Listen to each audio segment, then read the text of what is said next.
बच्चों, हमारे यहाँ वर्षा ऋतु में बहुत बारिश गिरती है। लेकिन बहुत यानी कितनी? अरे हम नाप सकते हैं। कैसे नापते हैं ये आपको पाठशाला में सिखाया होगा, है ना? हाँ, पर्जन्य मापक का इस्तेमाल करके। हाँ, पर्जन्य मापक। हाँ, बराबर। हाँ, पाठशाला में जानकारी फलक पर ऐसी जून जुलाई महीनों में गिरी बारिश की टिप्पणी की थी। अब देखो, इस लेखा चित्र कागज पर कुछ स्पष्ट और कुछ अस्पष्ट रेखाएं हैं। स्पष्ट रेखाएं बड़े एकक दिखाते हैं। उसके समान भाग किए तो होने वाले छोटे भाग फीकी रेखाओं से दिखाते हैं। इस कारण योग्य प्रमाण लेकर स्तंभों की ऊंचाई दिखाना आसान होता है। ठीक है, अब पेंसिल से स्पष्ट एक आड़ी रेखा नींव के रूप में निकाली जाती है। उसे आकृति में दिखाने के अनुसार एक्स अक्ष नाम दिया है। एक्स अक्ष को काटकोण में छेदने वाली आकृति में दिखाने के अनुसार वाई अक्ष है। उनके छेदन बिंदु को ओ कहा है। एक्स अक्ष पर ओ से 1-1 सेंटीमीटर अंतर पर निशान है। अब ये देखो। अब सिया, खड़ी और आड़ी रेखाओं पर कौन सी जानकारी दर्शाई है? आड़ी रेखा पर जुलाई महीने में बारिश गिने दिन है। खड़ी रेखा पर प्रत्यक्ष रूप में गिरी बारिश मिलीमीटर में दिखाई है। बराबर। अब कम से कम और ज्यादा से ज्यादा कितनी मिलीमीटर बारिश गिरी है?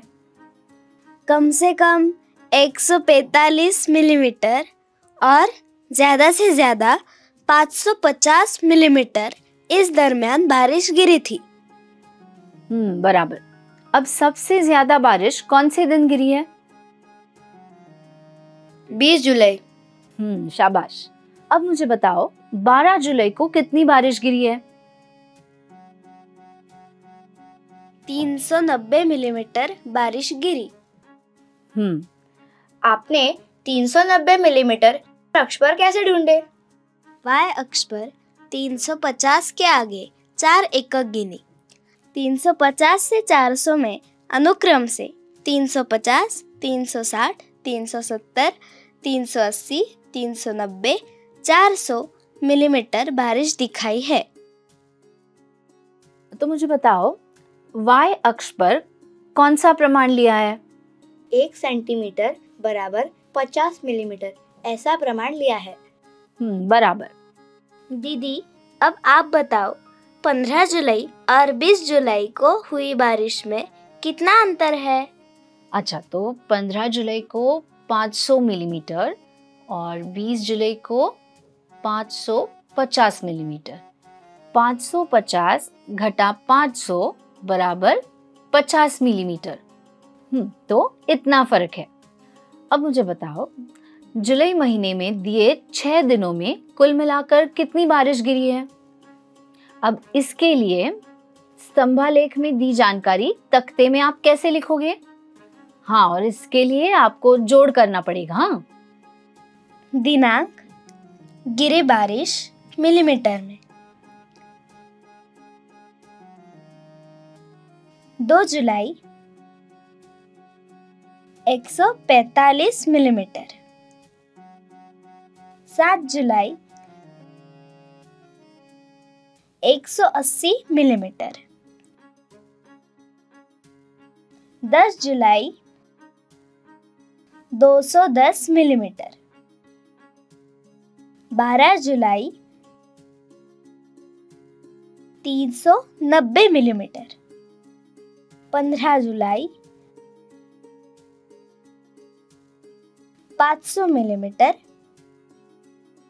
20 जुलाई 550 मिलीमीटर। अभी ये अंकवारी ध्यान में रखना कठिन है। इसका स्तंभालेख निकालते वक्त आने वाली कठिनाइयां ध्यान में लेनी है। तो ये जानकारी स्तंभालेख स्वरूप में दिखाई है और मेरे पास ऐसा ही एक स्तंभालेख है। देखो, दिख रहा है? आप सभी ने पहले सत्र में अलग अलग विषयों के कितने कार्यपत्रक हल किए हैं, इसका ये स्तंभालेख है। इसके आधार पर हम परस्परों में प्रश्न पूछेंगे और क्या जानकारी मिलती है ये देखेंगे। ठीक है? हाँ, अभी बताओ, गणित विषय के कितने कार्यपत्रक हल किए हैं? गणित विषय के 14 कार्यपत्रक हल किए हैं। सबसे कम कार्यपत्रक कौन से विषय के हल किए हैं? सबसे कम कार्यपत्रक भूगोल विषय के हल किए हैं। कौन से विषयों के कार्यपत्रक समान हल किए हैं? मराठी और विज्ञान, इन विषयों के कार्यपत्रक समान हल किए हैं। गणित विषय से विज्ञान विषय के कार्यपत्रक कितने ज्यादा हल किए हैं? गणित 14, विज्ञान 28। मैं इसे हल करती हूँ। 28 घटा 14 बराबर 14। गणित से विज्ञान की 14 कार्यपत्रक ज्यादा हल किए हैं। सभी विषयों के मिलकर कितने कार्यपत्रक हल किए हैं? गणित 14, मराठी 28, भूगोल 7, विज्ञान 28।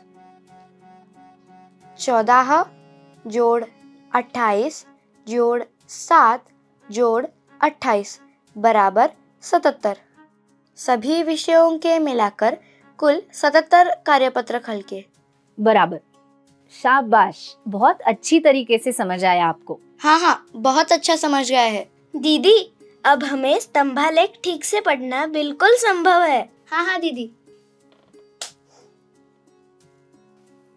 हमने क्या सीखा? आलेख कागज की रचना, स्पष्ट और फीकी रेखाओं का अर्थ। स्तंभालेख में दी जानकारी का निरीक्षण करते समय आड़ा अक्ष और खड़ा अक्ष, स्तंभों की चौड़ाई, ऊंचाई, ये बातें ध्यान में लेनी चाहिए। जानकारी का समग्र लेखा जोखा ध्यान में हम ले सकते हैं। स्तंभों की तुलना हम कर सकते हैं। स्वाध्याय: ऊपर वाले स्तंभालेख में y अक्ष पर 1 सेंटीमीटर यानी कितने मिलीमीटर बारिश, ऐसा प्रमाण लिया जाएगा।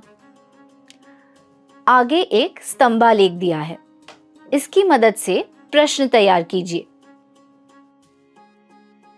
समाचार पत्र में विविध प्रकार की जानकारी दर्शाने वाला स्तंभालेख मिलवाइए, उनका निरीक्षण कीजिए और मिली जानकारी एकत्रित करके उससे अपने क्या समझ लिया है वो लिखिए।